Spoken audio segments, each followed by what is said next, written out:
The cries of fishermen about their boats being damaged while at the Bridgetown Fishing Complex have been heard. The Ministry of Maritime Affairs and the Blue Economy is working to address several challenges and improve working conditions for those using the facility. One of the decisions that we made earlier as a government was that we wanted to improve the conditions for the persons who work in the industry.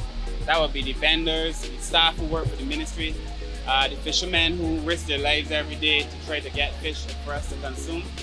The total project cost for us will be about $4.1 million when everything is done. That work is set to include an upgrade to the jetty and the installation of a slipway, but priority is being given to the fendering at the request of fishermen in an effort to protect their vessels from being damaged. My boat get a lot of damage right here on the dock by rubbing onto the wall. It rubbed down the side of the boat. This jetty wanted repair for a very, very long time, and I have to spend a lot of money doing the maintenance on the boat by this condition of this jetty. This fendering was in a state of disrepair now for about 2 decades, and I'm pleased that we are able to change the entire fendering and make life easy for the vendors in that regard. You would have seen in the past that there would be old tires hanging from the side to be used to compensate for any damage to the boats. We are going to remove that, and we're putting in a high quality material that would improve the overall safety and protection being offered to the vessels. The guys are installing the brackets that they will use to place the fendering on, and when it is done, it is not only going to look good, but it's actually going to be an improvement for the safety of the vessels. It's about time. Every time we bring boats here and the boats get damaged, it's the boat owners that got to pull their pocket to get these boats done. When these boats here, especially this is a wood boat, when it's damaged, it means I want for another 2 or 3 months, wait upon the man to come and get this thing done, wait upon material and everything.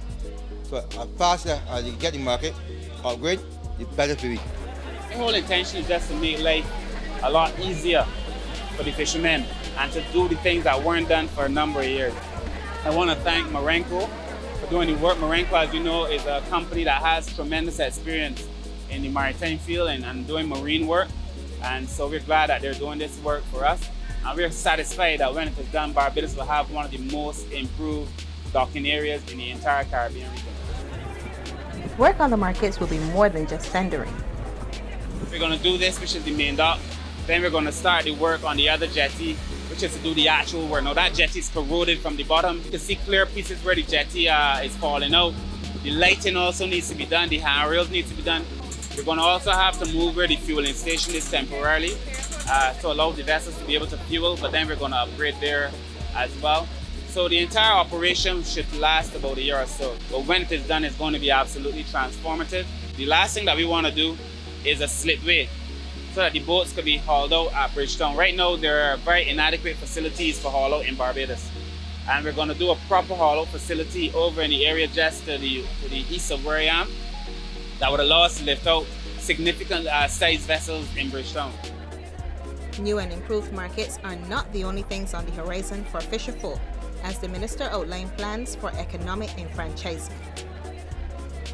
It's my vision, really, that we should uplift the physical infrastructure, but I also feel that economic enfranchisement is important. And so therefore, we are also going to be seeking to get new fishing vessels in the market. We're starting what we call a lease-to-own operation, whereby the fishermen will be able to source the vessels through the government and repay us over time. It's going to be a project that circles, therefore other fishermen will be able to access that. And hopefully then we'd have a whole new fleet of fishing vessels in Barbados. Another aspect of the project is the outfitting of vessels with the latest technology to ensure the safety of Barbados' fishermen while at sea. We're also hoping to have new technology on board the vessels because we're moving toward a technological age. In the new vessels we build out, we're going to be putting in renewable energy so that they could use renewable energy in the engines and to fuel the boat and the technology on the boat. And another thing that we're doing in the market is to make sure that we use renewable energy. You will see that there are renewable energy solar panels already on the roof. With all these changes, having the supporting legislation is key. Government is presently working on legislation to make it easier for fisherfolk, you and I, to be able to access and use fish markets across the island.